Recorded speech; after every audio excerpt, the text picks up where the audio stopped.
Hello, thank you for joining me for such an important topic, keeping our hands happy, healthy, and flexible. So why have flexible hands? Flexible hands means you're going to have less joint pain in your hands. You're going to have more range of motion, more reach, and more important, more ease of doing all the things that you love to do day in and day out. You could do these watching TV. Once you get familiar with them, you can do them as a passenger in a car or when you hit the red lights as a driver.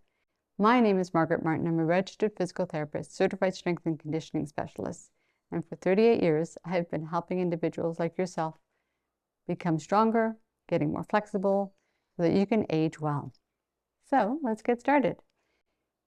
You're all coming to this video from a different background in terms of your hands. And so we're going to just start as I continue my introduction here, just with a gentle warm-up, just like you would be marching if you're warming up your lower body, allowing your joints to go through just the full range of motion, whatever that is for you, allows some production of synovial fluid in the joints, allows the fingers to prepare for more aggressive stretching that we're going to be doing.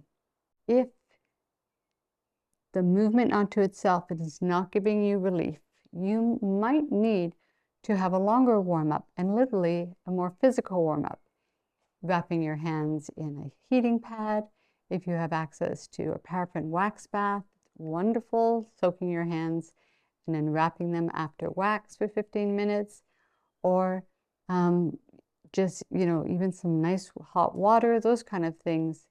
And when I say hot, it's warm to the touch, but warm and comforting to your hands. So all these things bring warmth to your joints to help them move better. All right, now we're going to do some very specific flexibility exercises, starting with our fingers. We're going to just bring the fingertips down to the very base or top of the knuckles on the palm side. We're going to do 5 repetitions of everything. And I encourage you to do both hands, even if one hand is stiffer than the other.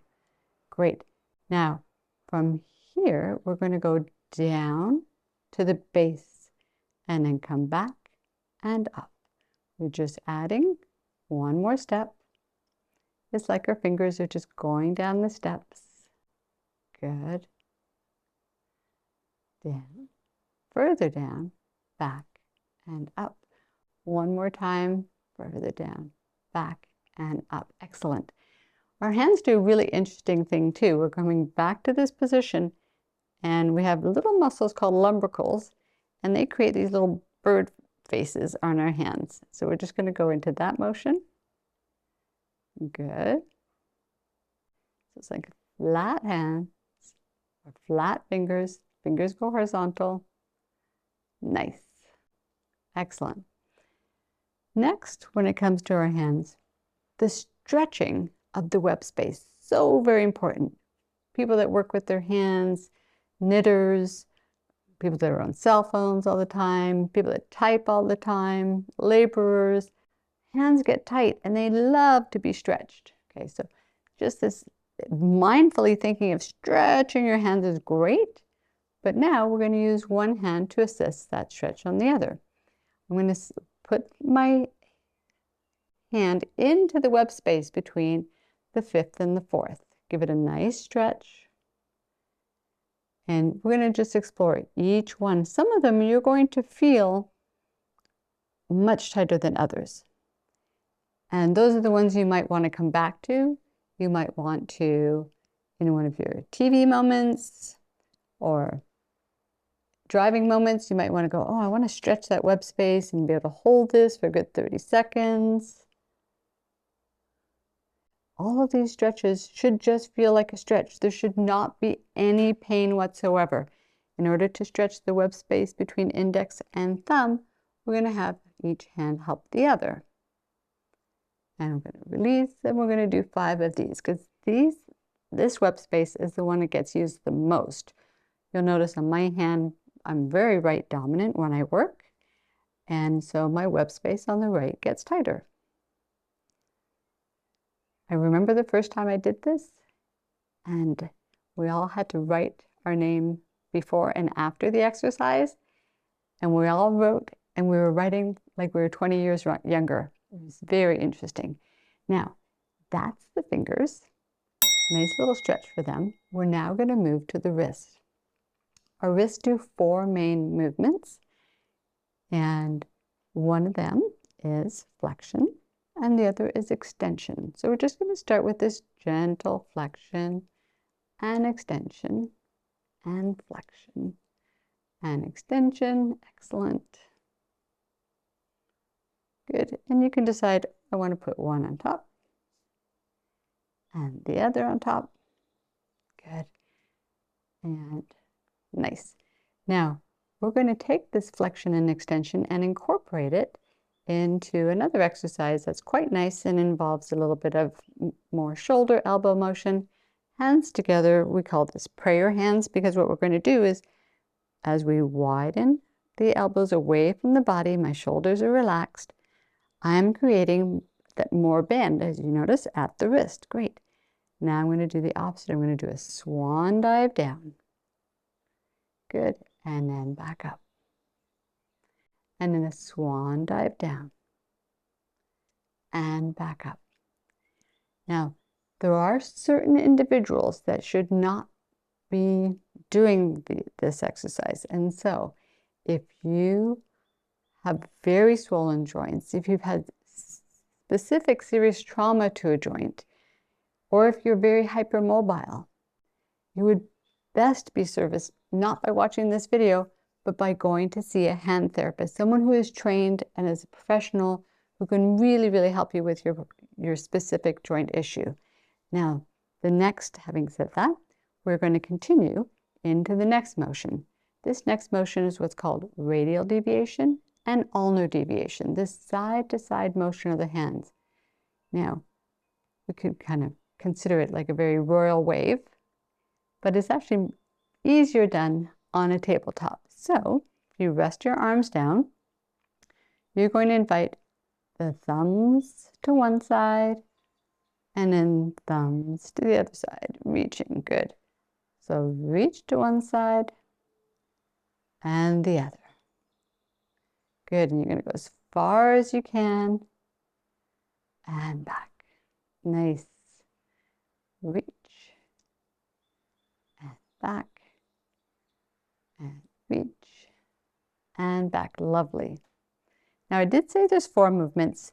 There are 2 more movements that don't truly just come from the wrist, but the wrists are involved. So it's the forearm, and it's when the 2 bones of the forearms twist on one another, they do what's called supination and pronation. So this open and close and open and close. And as I come back into these motions, I'm reminded myself to sit up nice and tall, because the position of my shoulders is going to really dictate the messages that I'm sending to my body.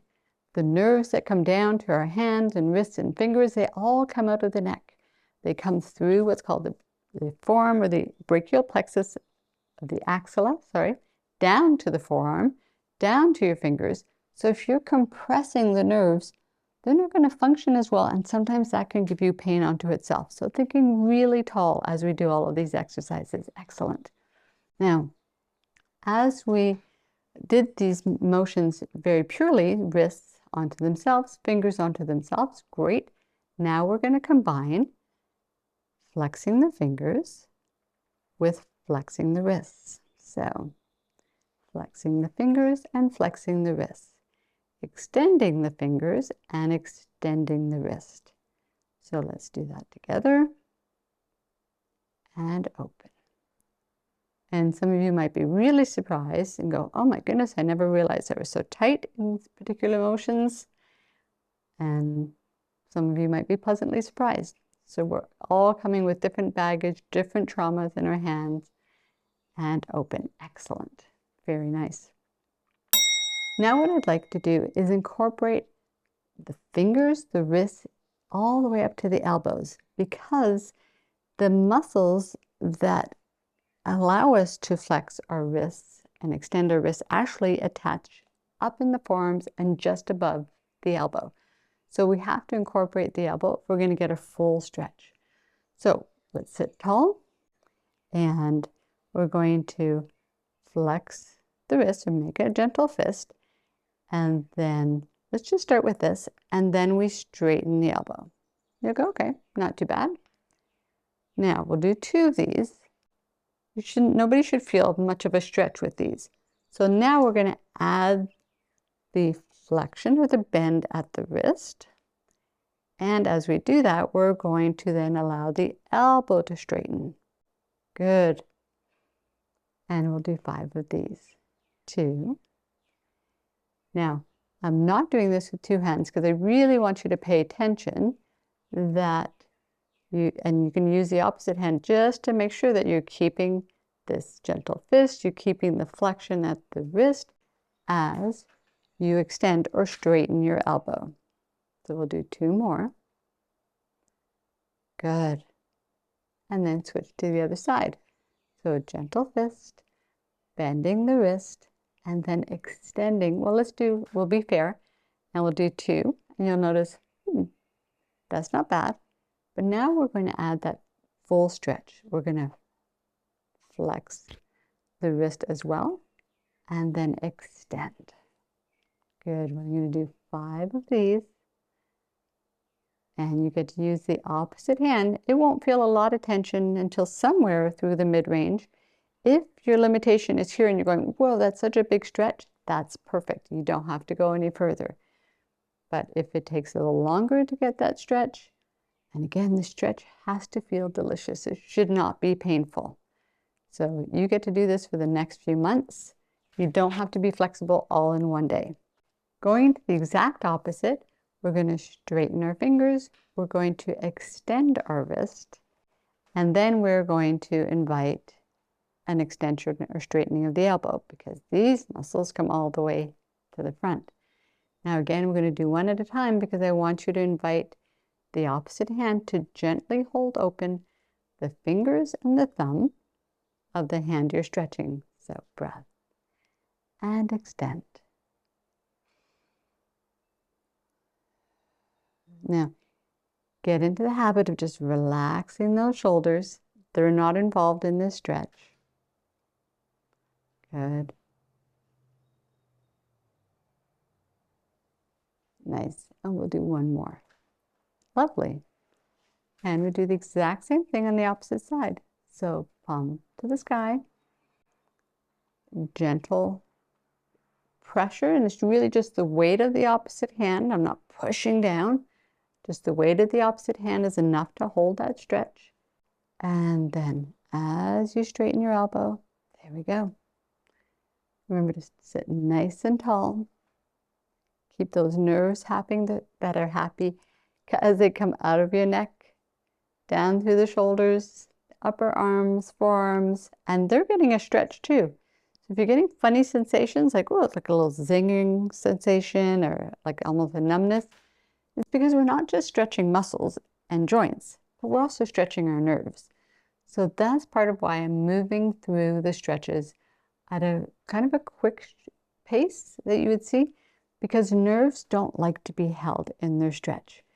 So by all means, if you're not getting any of those zingers and you go, oh, I want to hold these stretches longer, then by all means, hold the stretches longer. For a muscle stretch, you're going to hold for a good 30 seconds. For a fascial stretch, you would hold for several minutes. The most important, stretching can undo bad habits. And so to keep your wrists happy and flexible, you want to make sure that you're not putting them in odd positions all day, typing where you're sitting up, or doing activities that you know repeatedly are just stressing your wrists. So think about the habits of your daily activities.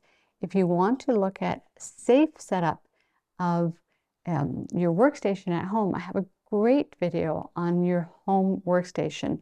And also, I'm going to add another video in there for you, which is on posture stretches, because maintaining good posture plays a huge role in the health of your wrists and hands. So with that, wish you all the best. and have a great day.